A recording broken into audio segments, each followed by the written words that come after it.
Alrighty.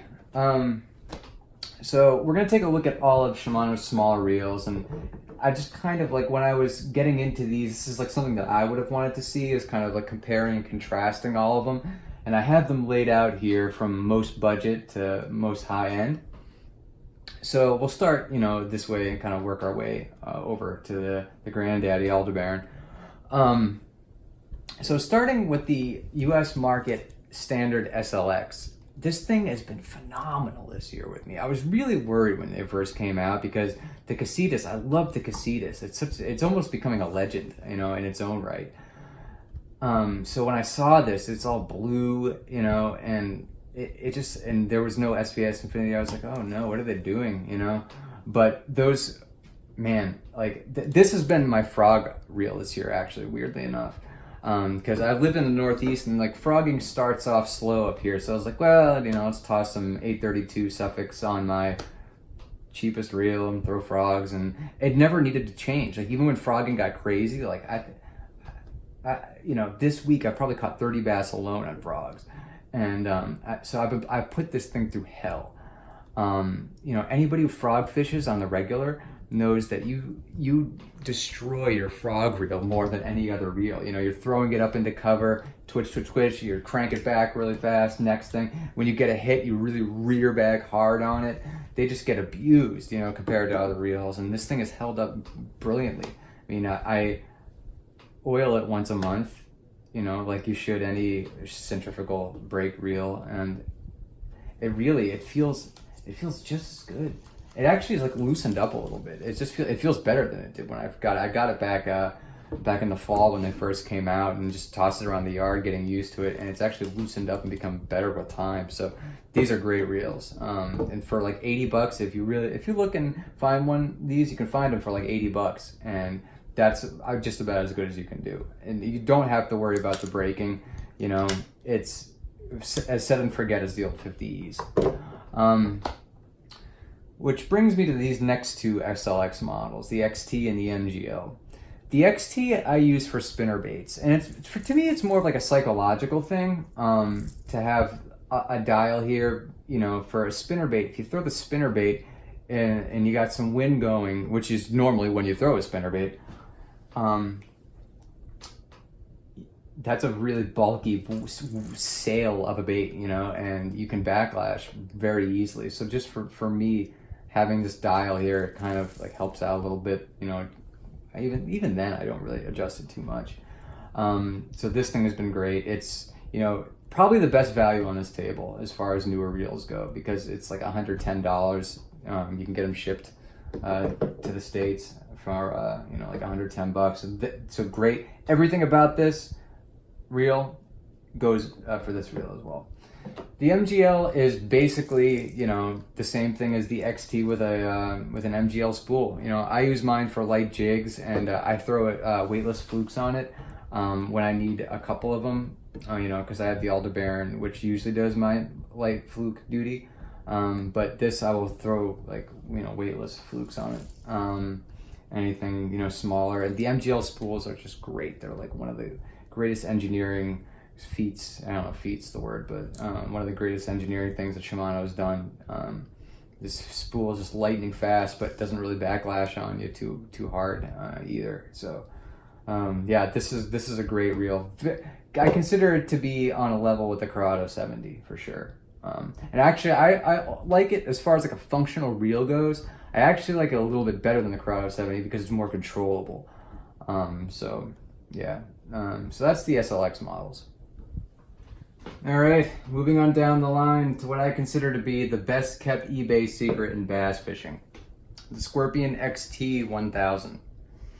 Now, if you go on eBay right now and you look up the Curado 50E or the Core 50E, or like there's a Chronarch, maybe I think Metanium, all that have like this 50E frame, they're going to be like $200, $300. If they're in good shape, forget about it. Definitely going to be over $300.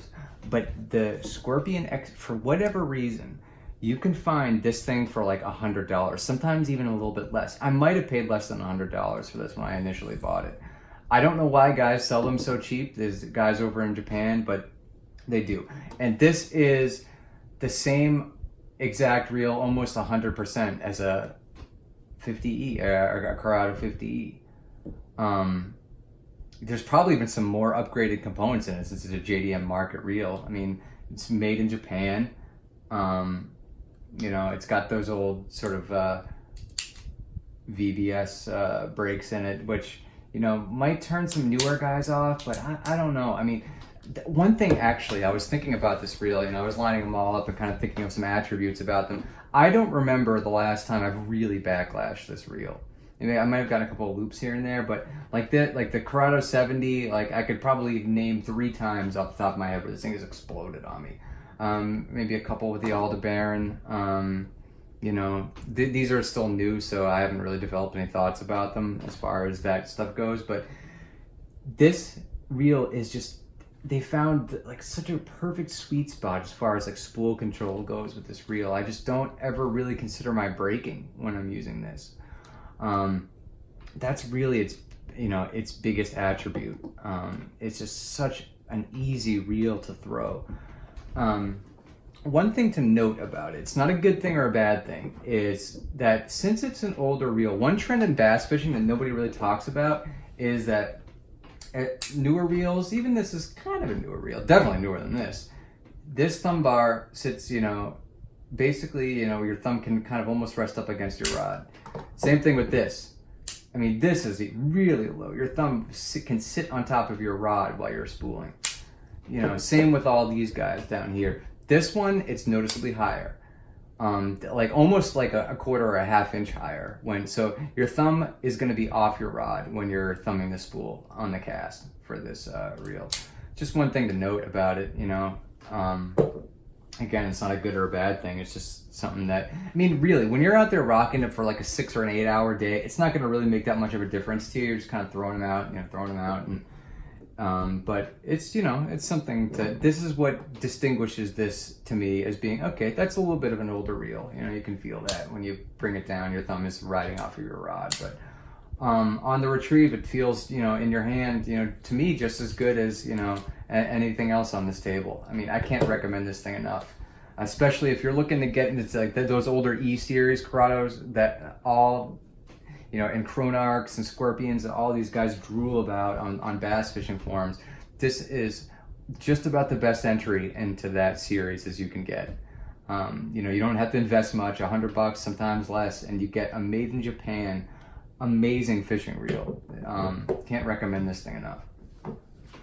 So the Curado 70 is what got me into the sort of smaller 50 sized reels. I picked this up. It's essentially an I-series Curado.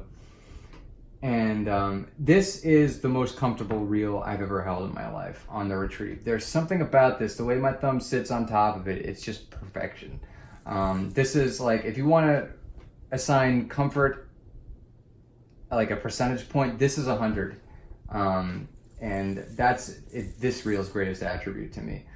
Its greatest downfall, quote unquote, is that this reel the spool in this reel is very unruly. If you're a guy who relies heavily on your braking or you're new to bait casting reels, the 70 is not what you should be going for, because if you set something like, maybe let's take the SLX MGL for example, if you set the brakes maybe like a number too low on this and cast it into the wind, you'll get a couple loops. It might minorly blow up ish on you. You'll get a backlash a little bit. Do a couple pulls, it's gone. This thing will explode.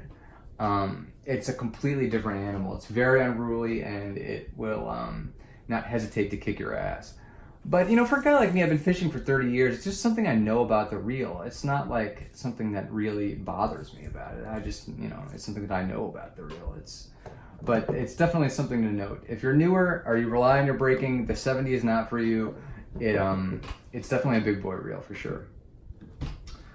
So this brings me to the granddaddy, and I could talk for a half hour about why this is just the best 50 size reel probably ever made. It's so light that it's non-existent in your hand. You put it on a NRX, you know what? Screw that. You put it on even a Mojo Bass, St. Croix Mojo Bass, and it is so comfortable because it's just so light. It's almost cartoonish when you pick it up. It's like, really, this thing's a $400 reel. But it's been great. If this is my 100, this is like a 98 or a 99 in your hand. It's just like it's just non-existent feel wise, and like that's what you're looking for in a reel, right? You don't want it to be getting in your way. You don't want to, if you're noticing something about your reel, a lot of times it's sort of a bad thing, you know. And that's the greatest thing about the Aldebaran is, you know, I just kind of throw it, doesn't backlash on me, you know. It's actually another thing about this. It's super, like, I don't know how a reel is accurate, because that I mean, that doesn't really make a lot of sense to me, but this is a very accurate reel. Like, if I'm looking at like a little spot in between a couple of reeds, or, you know, right in between a couple of like lily pads, where I can get it within 6 inches with this, you know, I can pinpoint it with this. And I'm not really sure why that is, because I use these on similar rods. You know, like an NRX or a Mojo Bass, which, by the way, Mojo Bass is, as far as the $100 range goes, is about as good as you could do. Yeah, there's something about this reel. It's so accurate. And the engineering is airtight on these things. All the made in Japan Shimanos, these are the 3 made in Japan Shimanos. One thing you notice, like when you get to that range, is that they just feel like almost like a Swiss watch, the way they're put together. You know, it's like, okay, I understand. Like, some guys have a chip on their shoulder about buying more expensive gear. Once you've gotten more expensive gear, it really makes sense to you. Like, okay, I understand why this costs what it does. It feels like, even though this thing weighs like, I think it's under 5 ounces, even though it weighs so little, you feel like you could wench a truck with it, you know, or just like pull a truck with it. You know, that's the thing about these reels. It's just like, wow, they're put together so well. So yeah, the Aldebaran is definitely the granddaddy as far as the 50 size reels go. You'll never do any better than it. You know, as far, you know, that's just, in my opinion at least. So the outlier on the table is the Metanium, and I almost didn't include it. But like in my hand on the Retrieve, it doesn't feel head over heels bigger than the rest of these guys do, which is why I wanted to kind of, you know, like a larger, like a 200 size Curado, like I can feel that's a bigger reel, you know. This doesn't feel like that to me. It sits nice and low on the rod. You know, the thumb bar comes down, you know, nice and low. You know, I use this for small top waters, which is an odd application for this reel seemingly, but if I'm going to throw anything far, it's going to be something like that. So that's why I designate this as kind of like a small top water reel. And this, to me, like feel wise on my rod, kind of bridges the gap between the 50 sized Shimanos and the bigger, like 200 size Shimanos. And the 13 Metanium, similar to you know, the other made in Japan Shimanos, you can find these on eBay for under $200. And I'm telling you, there's not that big a difference between this and an MGL, really. They feel nearly identical. The MGL casts a little bit further, but like at these ranges, it's kind of like, who cares, you know? I mean, if you have to throw your Sammy or your Spook, you know, 60 yards and you get hit out there, you're kind of in trouble. You know, you're going to be cranking, you're probably going to lose them. I mean, you know, so like most of my bass fishing happens within 30 yards of me, you know? So like, I don't need something, myself at least, that casts head over heels further than this thing does. Like an Antares supposedly might cast a little bit further, or any of the DC reels. Like, this is just, I mean, this is as good as it gets as far as distance goes for me. So,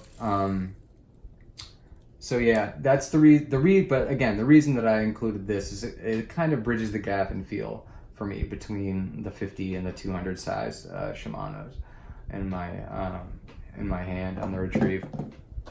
So let's categorize these things by value, because that's probably something that guys want to know about.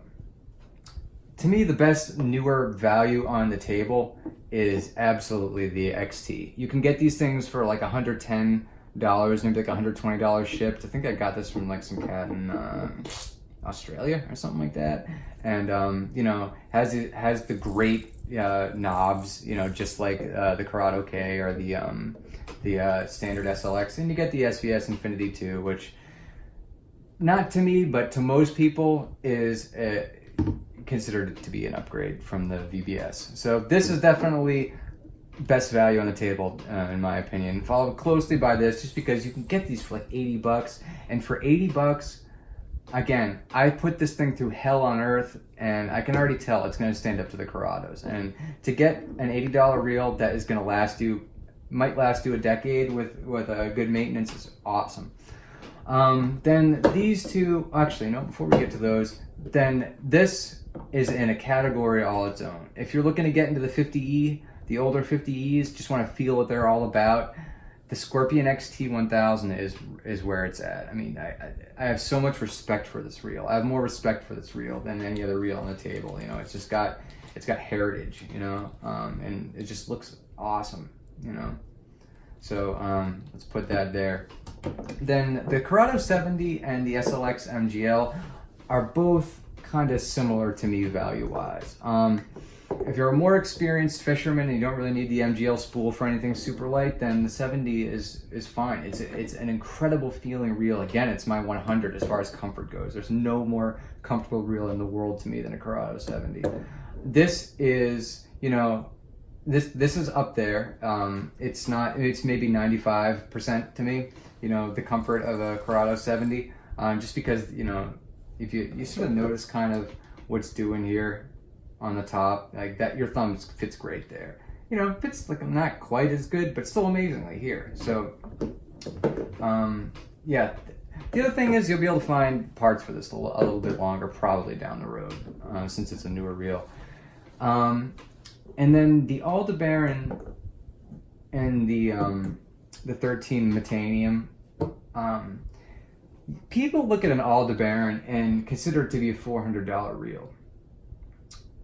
I got this a couple of years ago, used from some dude in Japan, and you know, I've been using this thing. I use this thing for weightless flukes, and which I throw a lot. I have a lot of grass around here and a lot of shallow water, so almost more than anything, I'll throw something like a weightless fluke. And you know, you can see there's really not much wear on this reel, and I got it used for like $200. So don't consider the Aldebaran to be something crazy expensive that's out of your, you know, just like I'll never be able to afford one of those. You can, you know. Yeah. I wouldn't want to spend $400. I've never spent $400 on a reel. And then Metanium, same thing. You can get these for well under $200. And the difference between this and a Metanium MGL is almost negligible. The Metanium MGL will throw lighter baits a little bit further, or throw any bait a little bit further, but feel-wise and, you know, in feature-wise, it's almost identical in my book. So yeah, that's Shimano's smaller reels compared, and hopefully somebody will get something out of this.